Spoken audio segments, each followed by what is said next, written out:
O'Brien, your host and resident judgmental asshole. This is What's Been Going On, a vlog about, well, shockingly enough, what's been going on, such as this. Philanthropists fund fat men in ski masks. News's favorite stock story is back. With a new class of superbugs. This so-called superbug is killing tens of thousands in this country every year. That's right, the ever-so-popular superbugs, which are also known as... Dosing with methicillin-resistant Staph aureus, or MRSA. In less important news, the Second Coming, where Jesus reveals he has a Napoleon complex by talking about himself in the third person. Jesus on toast. Took off like crazy. Right. Well, now about superbugs. The superbug has literally been one of the news's top stock stories for the last, about 30 years now. It started with AIDS in the 80s, was the first sort of public fascination in the news about diseases. Everybody was scared that AIDS everybody was gonna get it. It was gonna be infected, through the air. If you kiss somebody with AIDS, you're gonna get AIDS, and it caused this public uproar, this huge fear, which the news loves to capitalize on because the people love to buy into it. And then it went in the 90s, there was the Ebola outbreak, there was also mad cow disease in the UK, avian flu, and then in the 2000s we saw the birth of superbugs, which were bred by us because we'd shove antibiotics down people's throats. And so this became the next big thing, to instill fear into people, which is, like I said, what the news loves to do. And then you didn't hear that much about superbugs for a while. And then earlier this year, the whole big thing about the H1N1 swine flu virus, which was kind of along the same lines.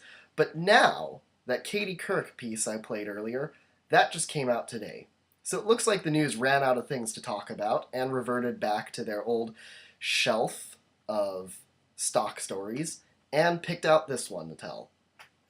And so now we're going to be looking at a sort of, well, all I could find when it came to history of superbugs. Really, I could only find one old pre-2005 clip of them talking about AIDS. YouTube doesn't have that many up there, so this is what you guys are stuck with.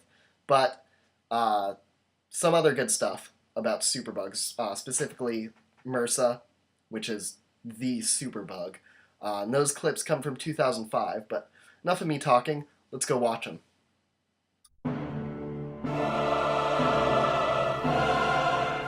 Medical personnel who perform mouth-to-mouth resuscitation. The Center for Disease Control is now saying they should wear masks because of the danger of catching AIDS.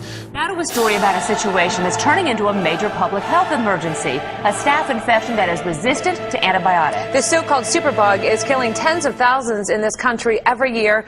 Speaking recently at an elementary school, which also had reports of MRSA, Osceola County's health director explained MRSA is everywhere. Oh my God, please tell me it's not across the nation. And I want you to know that it's across the nation. Fuck. But also in athletes in... Well, I guess it's alright. I mean, I at least have health insurance, so I could just go to the hospital. Isn't that right, Katie America's Couric? hospitals are places of healing and hope, but they're also home to a growing threat. You may have heard of MRSA. MRSA. No, not ringing any... it's that growy threat that you were talking about for 5 years now, wasn't it? Now this Katie Couric report that's airing right now, and that was just airing a second ago, the one that I ridiculed, that one just came out today, the day that I'm making this video, which is September 1st, 2010. This is the first time in 5 years that MRSA has been talked about. Earlier this year, the epidemic that everybody was going on about was the H1N1 swine flu epidemic. And then you just saw this sort of quiet period of about 7-8 months where nobody really talked about any sort of disease, and this was kind of just an incubation period before this story came out again by the news. And the way that they treat it with their sensational graphics and stuff is just like, it's like 28 days later where they're talking about the infected breaking out and destroying the rest of this morally bankrupt, depressive entity we call civilization. So, chances are after seeing that stuff in the news, you're probably scared, and you want to know, oh my god, what are the chances that I'm going to get MRSA? How many people are infected in America? Etc., etc., etc. And so you decide to go onto science journals and, medical journals and science websites, websites where doctors put up their studies, that kind of stuff, to try to get the truth behind it. And what you discover is that there's just this huge gap between the minimum and the maximum, and how these are just sort of estimates for how many people are infected with whatever it is that the news is coming out with.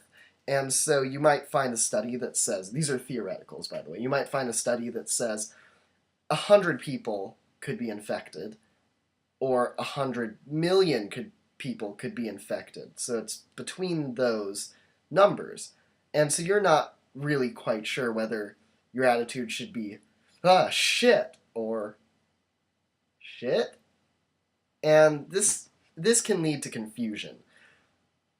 Unfortunately, I don't have the answer for how you can figure out the truth behind it. I'm sorry if that's what you thought that I was going to delve deep into. But I'm not I'm not quite sure myself, and these videos are just as much of a way for me to brush up on what's going on, and for me to try to realize bullshit in the media and sensationalism in the media. There's really sensationalist themes like, terrorist threat, imminent, just the very, very high likely possibility that we're all going to be infected by a disease and die. Just these kinds of stories that the news latches onto and sells to us, and we bite into it, and we love to hear it. And so I'm not right. I don't know the fix. All I can tell you is what the government tells us to do now in these times, and that's be vigilant. But I will show you some clippings I found about MRSA if it makes you feel better. Here they are. In this finding, it says that there's roughly 94,000 people in the United States who get infected with MRSA every year. This came out in 2005. Now, in this study, which came out in 2007, it said that 1.2 million hospital patients get infected with MRSA each year. And this here says that there are more deaths in the U.S. caused by MRSA than AIDS. I wonder if the Pope blames hospitals for aggravating the problem of MRSA. The problem of AIDS cannot be dealt with by giving out condoms. On the contrary, they aggravate the problem. Yeah, I know what you're thinking, but in all fairness, we all knew that Herr Commandant Holiness was a fucking idiot already. This just kind of confirmed it. Well, that was fun.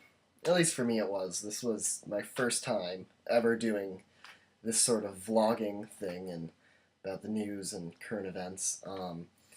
And I really have to thank a British man named Charlie Brooker. He does two shows, I don't know if you know this, but he does two shows, Newswipe and Screenwipe, which is, Screenwipe is where he cynically and sardonically and vulgarly and crudely and just hilariously presents television and the bullshit in television, and Newswipe is the same thing, but for the news. And I thought that that was something that was lacking for an American audience, seeing as he talks about British things and European things, but never really about American things, except to berate them and, just talk, to take the piss out of them is what they call it over there. And so I thought that would be kind of fun to do something like this for an American audience.